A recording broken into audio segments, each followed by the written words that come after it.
produce par. En las barras del rotor se induce un voltaje por la acción del transformador diferencial de... ¿Es de flujo? De flujo. De flujo, bueno, derivada la razón de cambio del flujo magnético y, puesto que las barras están en corto, circula corriente en el rotor. Sin embargo, el campo magnético producido por esta corriente está alineado con el campo magnético del estator y no produce par neto en el rotor. Para explicar esta última afirmación, recordemos la expresión general del campo magnético en el entrehierro, generado por una corriente monofásica.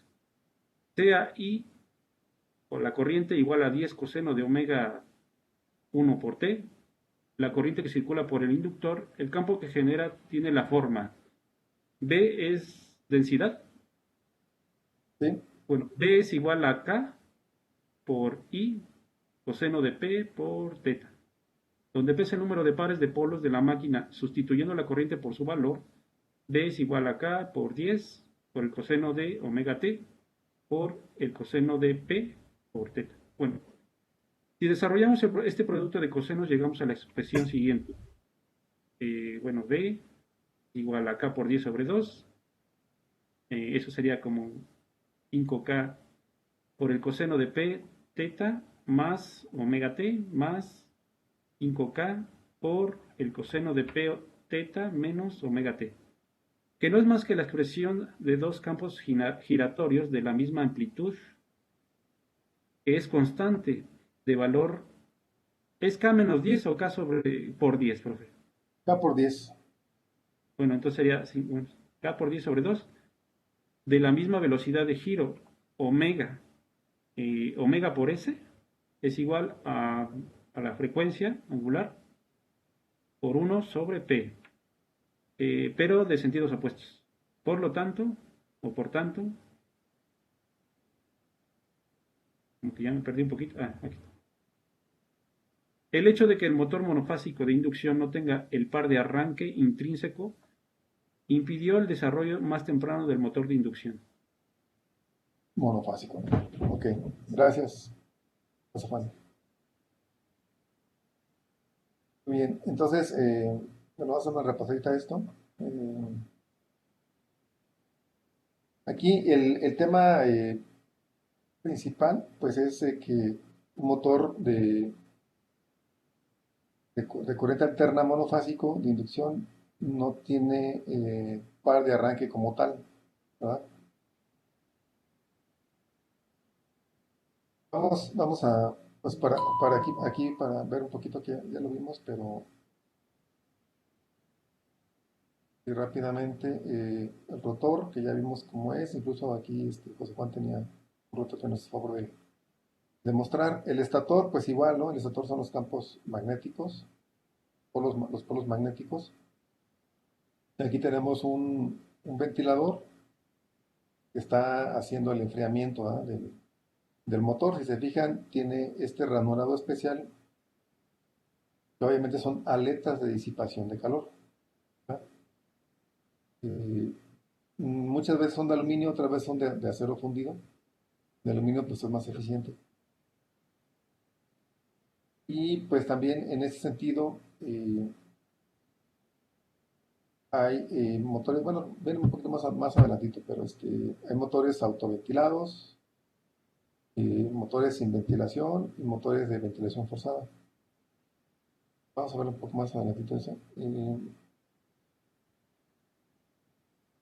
Y bueno, no sé si entendieron por qué no gira el motor monofásico, por qué no gira.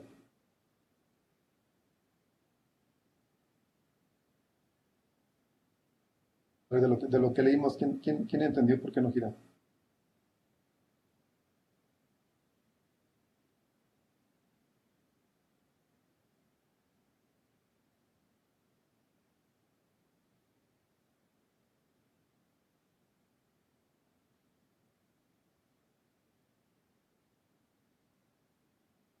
¿No? Nadie le pescó ahí.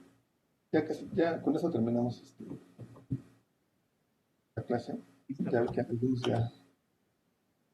Pero a ver, ¿cuál sería la respuesta? ¿Alguno lo entendió por qué no gira?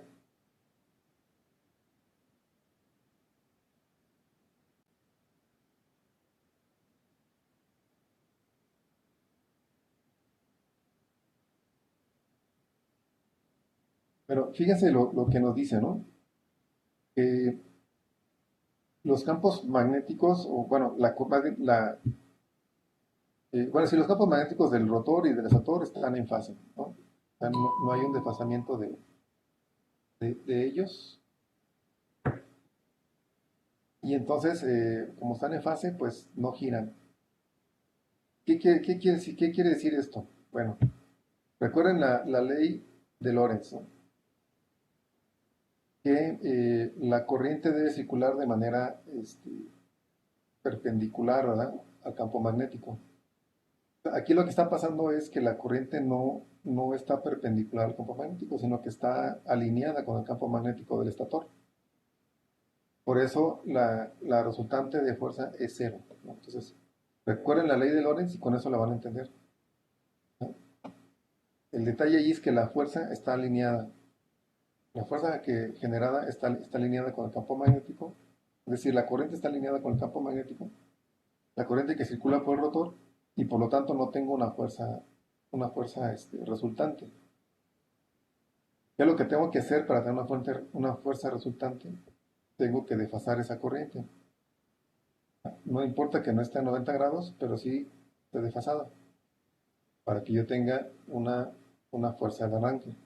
Entonces, esa es una gran desventaja de los motores tipo jaladería. Aquí se demuestra, ¿no?, con las ecuaciones, pero lo más importante es que ustedes lo comprendan el concepto. ¿Eh? Y es lo que les comento, simple y sencillamente, la corriente está alineada con el campo magnético y no tenemos una fuerza resultante. Es por esto que decíamos que necesitaba del capacitor este grandote, ¿verdad? Es por eso que necesitamos el capacitor para justamente realizar ese desfasamiento, ¿ah?, del campo magnético con respecto a la corriente. Y cuando genero ese campo magnético, pues logro que el motor empiece a girar. Y por eso los capacitores, mientras más grandes son, me dan mayor desfasamiento. El problema es que si yo dejo ese capacitor girando, cuando ya empieza a girar rápidamente, causa desalineamiento en el campo magnético y el motor vibra, ¿no? Entonces hay que tener ahí cuidado. Normalmente los capacitores los dimensionan de tal manera que no son tan grandes como para generar una vibración en el motor, pero que me permiten que el motor arranque, ¿no? Un valor típico de esos capacitores es de 6 microfarad, o sea, son realmente capacitancias pequeñas, pero como el voltaje es grande, el capacitor realmente es de tamaño grande, ¿verdad? Pero no quiere decir que por eso, y que porque son grandes, la capacitancia es grande, no, sino que más bien, pues, el voltaje es grande y por eso tienen que ser grandes, ¿no? ¿De acuerdo? Y los capacitores son relativamente grandes, físicamente hablando, son capacitores grandes, pero no por la capacitancia, sino por el voltaje. ¿De acuerdo?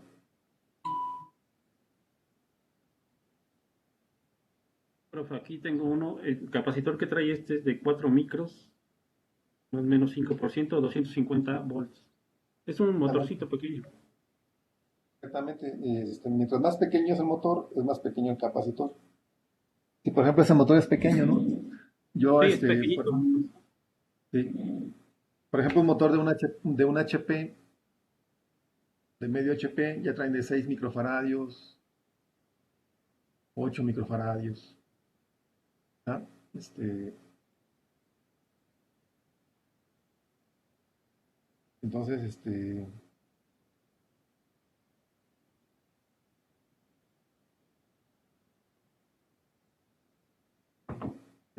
entonces, pues esos son los valores normales. Ahora, por ahí les voy a platicar, bueno, ya en la siguiente clase, ¿no?, porque ahorita ya, vamos a comentar sobre cómo mejorar ese arranque, ¿no? Cómo mejorar ese arranque. Yo pues les había platicado que desarrollé hace algún tiempo un variador de frecuencia para motores monofásicos y para, un controlador, ¿verdad? Para motores monofásicos y para motores trifásicos. Eh, entonces, ahí les voy a comentar cómo desfasé más ese campo magnético para tener un par de arranque más fuerte. ¿De acuerdo? Muy bien, entonces por aquí le dejamos, compañeros. En la próxima clase continuamos. También les vamos a ver un poco de ese proyecto. Les voy a mostrar por ahí un par de videos de ese proyecto que es donde hicimos posicionamiento con motores de inducción y logramos una buena precisión. ¿Vale? Bueno, compañeros, pues que tengan un excelente fin de semana y y cuídense mucho. ¿Vale? Nos vemos el lunes. Dale, profe.